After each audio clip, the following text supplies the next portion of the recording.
Assalamualaikum warahmatullahi wabarakatuh. Kembali lagi kepada Rumah Belajar Bersamo. Kali ini kita akan membahas aspek hukum dalam studi kelayakan bisnis. Aspek hukum merupakan aspek yang pertama kali harus dikaji dalam studi kelayakan bisnis.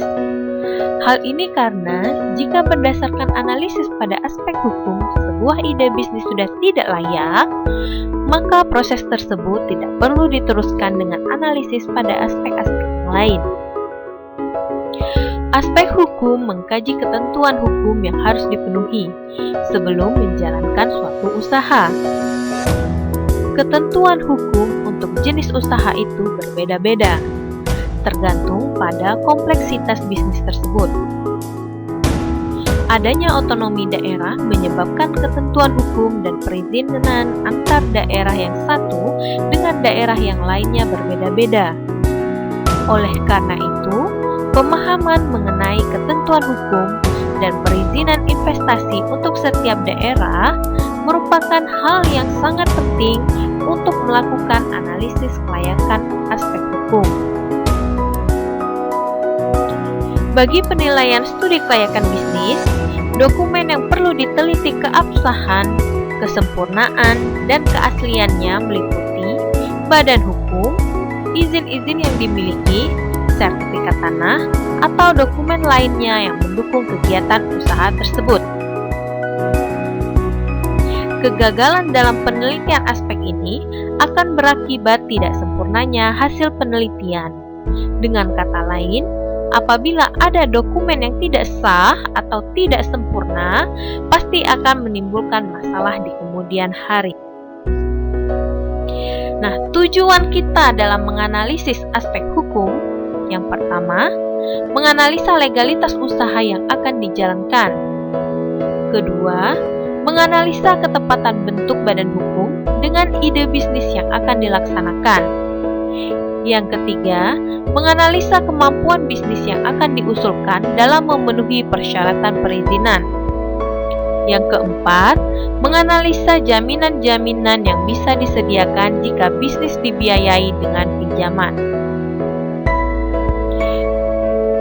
Beberapa pertimbangan dalam pemilihan badan usaha untuk kegiatan bisnis.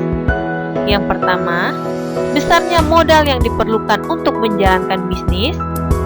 Yang kedua, tingkat kemampuan dan tanggung jawab hukum dan keuangan. Yang ketiga, bidang industri yang dijalankan. Keempat, persyaratan perundangan yang berlaku. Beberapa pembahasan dalam aspek hukum. Yang pertama, bentuk badan hukum perusahaan. Yang kedua, prosedur perizinan atau legalitas. Yang ketiga, lembaga atau departemen instansi yang terkait dengan perusahaan.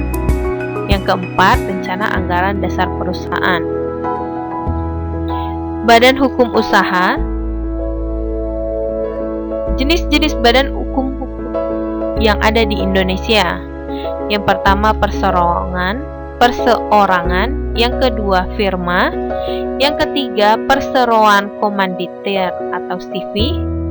Keempat, perseroan terbatas. Kelima, perusahaan negara. Keenam, perusahaan daerah. Ketujuh, yayasan. Yang akan kita bahas yang pertama yaitu perusahaan perseorangan. Perusahaan perseorangan merupakan perusahaan yang hanya dimiliki perseorangan atau hanya seorang. Pendirian tidak memerlukan syarat khusus sebagaimana badan usaha lainnya. Kebutuhan modal hanya dipenuhi dari pemilik sendiri dan untuk mencari modal dari luar relatif lebih sulit. Kelebihannya, memiliki kebebasan dalam bergerak, pajak rendah karena pemerintah tidak memungut pajak perusahaan tetapi hanya kepada pemilik.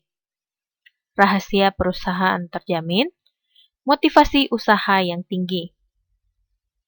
Proses pengambilan keputusan dapat dilakukan dengan cepat, penanganan aspek hukum yang minimal, dan kekurangannya mengandung tanggung jawab hukum dan keuangan yang tidak terbatas, keterbatasan kemampuan keuangan, keterbatasan kemampuan manajerial, kontinuitas kerja karyawan terbatas. Yang kedua, firma. Firma adalah perusahaan yang didirikan oleh dua orang atau lebih dan menjalankan perusahaan atas nama perusahaan. Untuk mendirikan firma dapat dilakukan melalui dua cara, yaitu pertama, melalui akta resmi yang proses selanjutnya sampai di berita negara. Kedua, melalui akta di bawah tangan, yaitu kesepakatan antara pihak-pihak terkait. Kelebihan, penguasaan terhadap keuntungan tinggi, meskipun dibagi dengan anggota kongsi yang lain.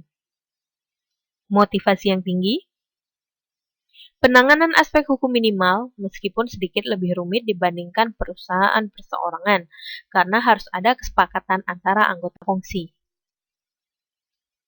Kekurangan, sering terjadi konflik antar anggota kongsi berkaitan dengan pembagian keuntungan maupun strategi bisnis. Tanggung jawab keuangan tak terbatas, namun sudah dapat dibagi dengan anggota kongsi yang lain.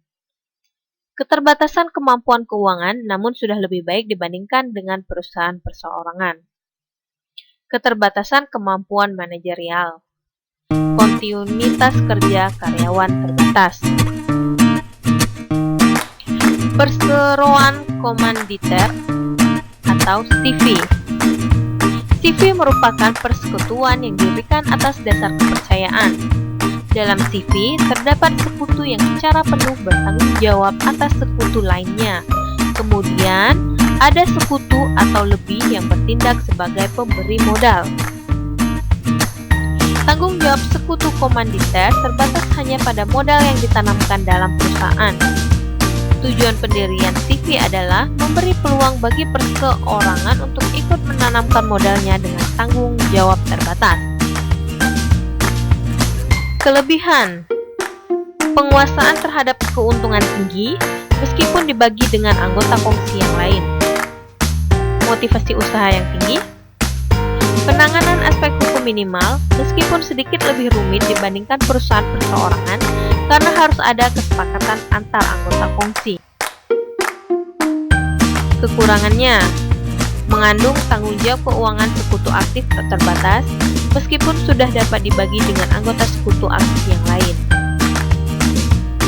Status hukum CV belum badan hukum, sehingga sulit mendapatkan proyek-proyek besar. Nama CV sering sama antara satu dengan lain karena tidak ada pengecekan dengan nama CV sebelumnya. Yang keempat, perseroan terbatas. Undang-undang tentang perseroan terbatas adalah Undang-Undang Perseroan Terbatas Nomor 40 Tahun 2007. Perseroan terbatas atau PT adalah badan hukum yang didirikan berdasarkan perjanjian untuk melakukan kegiatan usaha dengan modal tertentu, yang seluruhnya terbagi dalam saham dan memenuhi persyaratan yang ditetapkan dalam undang-undang serta peraturan pelaksanaannya. Dilihat dari segi kepemilikannya, dalam prakteknya jenis PT terdiri dari perseroan terbatas biasa, perseroan terbatas terbuka, perseroan terbatas persero. Dilihat dari segi status perseroan terbatas, ada perseroan tertutup dan ada perseroan terbuka. Modal perseroan terbatas terdiri dari modal dasar, modal ditempatkan atau dikeluarkan, modal di-store. Syarat-syarat pendirian PT. 1. PT didirikan sekurang-kurangnya oleh 2 orang. Kedua, pendirian PT dituangkan dalam akta notaris. Ketiga, bahasa yang digunakan adalah bahasa Indonesia. Keempat, mencantumkan perkataan PT dalam akta notaris. 5. Disahkan oleh Menteri Kehakiman. Hal-hal yang perlu diteliti khususnya berkaitan dengan keabsahan PT adalah 1. Akta notaris, 2. Persetujuan Menteri Kehakiman, 3. Pendaftaran di pengadilan setempat, 4. Diumumkan dalam Berita Negara Republik Indonesia. Kelebihan 1. Memiliki masa hidup yang tidak terbatas. 2. Pemisahan kekayaan dan utang-utang pemilik dengan kekayaan dan utang-utang perusahaan. 3. Kemampuan keuangan yang sangat besar. 4. Kemampuan manajerial yang tinggi. 5. Kontinuitas kerja karyawan yang tinggi. Kekurangan, pajak yang besar karena PT merupakan subjek pajak tersendiri sehingga bukan perusahaan yang kena pajak, tetapi dividen yang dibagikan kepada pemegang saham. Kedua, penanganan aspek hukum yang rumit karena dalam pendirian PT memerlukan akta notaris dan izin khusus untuk usaha tertentu.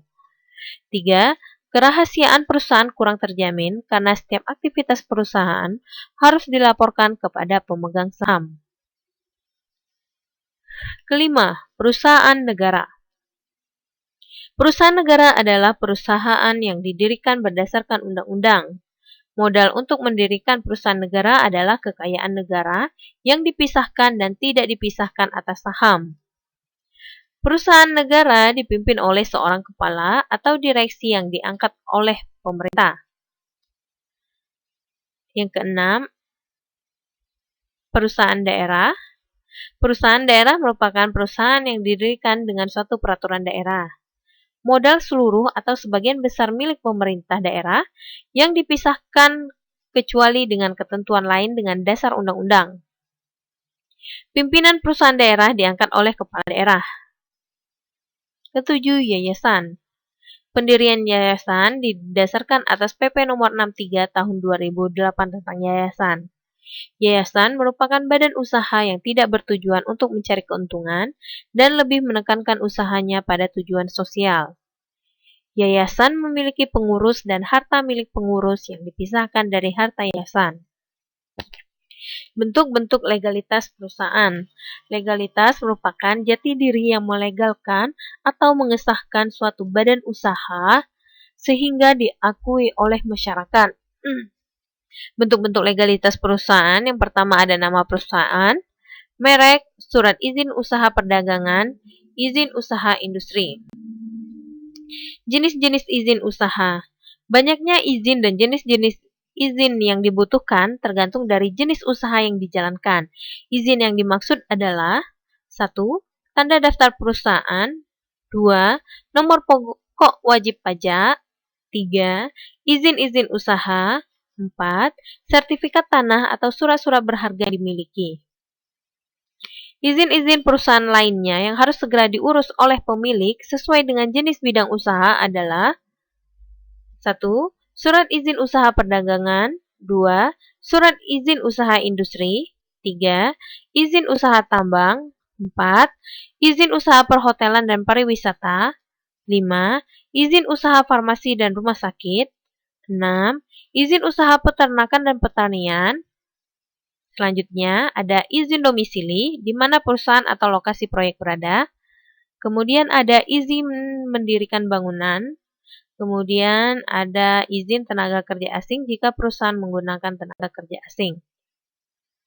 Nah, manfaat legalitas perusahaan ini yaitu 1. Sebagai sarana perlindungan hukum. Yang kedua, sebagai sarana promosi. Ketiga, bukti kepatuhan terhadap hukum. Keempat, mempermudah mendapatkan suatu proyek. Kelima, mempermudah pengembangan usaha.